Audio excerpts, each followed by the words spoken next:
Assalamualaikum warahmatullahi wabarakatuh. Perkenalkan, nama saya Agis Nazimi Ilmah dengan NIM 21080310249 akan memaparkan materi pembelajaran tentang akuntansi kas, penempatan pada Bank Indonesia, clearing dan pajak untuk memenuhi tugas UAS praktek akuntansi perbankan dan syariah kelas A. Baik, untuk materi yang pertama ada akuntansi kas. Apa sih kas itu? Kas merupakan mata uang kertas dan logam baik dalam valuta rupiah maupun valuta asing yang masih berlaku sebagai alat pembayaran yang sah. Perubahan posisi saldo kas di bank dapat disebabkan oleh beberapa hal sebagai berikut. Yang pertama, penyetoran dan penarikan tunai oleh nasabah. Yang kedua, penyetoran kepada Bank Indonesia atau penarikan dari rekening bank yang bersangkutan di Bank Indonesia. Dan yang terakhir, penggunaan untuk transaksi internal bank seperti untuk dana kas kecil, pembayaran biaya-biaya operasional, biaya gaji, dan sebagainya.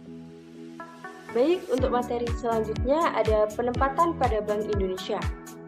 Penempatan pada Bank Indonesia dilakukan dalam bentuk giro dan sertifikat wadiah Bank Indonesia.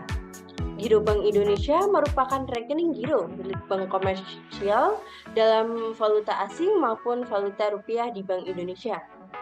Dengan giro Bank Indonesia, bank dapat membiayai transaksi antar cabang maupun antar bank melalui penyelesaian clearing.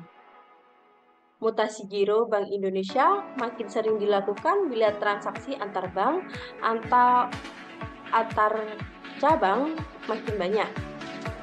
Transaksi tersebut dibatasi oleh Bank Indonesia, tidak boleh sampai mengakibatkan ketentuan jumlah giro wajib minimum tidak tercapai. Next, untuk materi selanjutnya ada clearing. Clearing merupakan sarana atau cara perhitungan utang piutang dalam bentuk surat berharga atau surat dagang dari suatu bank peserta yang diselenggarakan oleh Bank Indonesia atau pihak lain yang ditunjuk. Untuk mengikuti clearing, bank komersial harus terlebih dahulu terdaftar sebagai peserta clearing pada penyelenggaraan clearing yaitu Bank Indonesia. Dalam kegiatan clearing digunakan parkat, dokumen, dan formulir clearing. Selanjutnya ada akuntansi pajak. Akuntansi bank syariah yang mengakibatkan bertambahnya pendapatan seseorang merupakan objek pajak yang harus dibayarkan kepada negara. Berikut adalah beberapa jenis objek pajak yang terkait dengan aktivitas bank syariah beserta tarif pajak yang dikenakan. Yang pertama, penerimaan bonus giro wadiah oleh nasabah giro wadiah dikenakan pajak PPh pasal 4 nomor 2 giro sebanyak 20% dari bonus yang diterima nasabah. Yang kedua, penerimaan bagi hasil oleh nasabah giro mudharabah, tabungan mudharabah, dan deposito mudharabah dikenakan pajak PPh pasal 4 nomor 2. Ketiganya dikenakan pajak sebesar 20% dari bagi hasil atau bonus yang diterima. Untuk selanjutnya, penghasilan yang diterima pegawai bank syariah dikenakan PPh 21, perorangan dikenakan pajak sebesar 10%. Untuk penghasilan bank syariah yang kena pajak dikenakan PPh 21 badan. Dan yang terakhir, dividen yang dibayar bank syariah kepada pemegang saham dikenakan PPh pasal 4 nomor 2, dividen. Baik, kita akan memaparkan tentang kasus yang pertama. Berikut adalah ilustrasi transaksi kas kecil Bank Murni Syariah bulan Juni. 1 Juni 2000 XB dibentuk dana kas kecil sebesar 1 juta rupiah. 6 Juni 2000 XB dibayar biaya bahan bakar mobil kantor Rp240.000. 9 Juni 2000 XB dibayar biaya konsumsi rapat Rp260.000. 10 Juni 2000 EKB dibayar asuransi cash in safe Rp60.000. 10 Juni 2000 EKB dibayar asuransi cash in transit Rp40.000. 11 Juni 2000 EKB dibayar biaya servis kendaraan kantor Rp100.000. 18 Juni 20 EKB dibayarkan biaya listrik bulan terakhir Rp180.000. 24 Juni 2000 EKB dibayar biaya air bulan terakhir Rp50.000.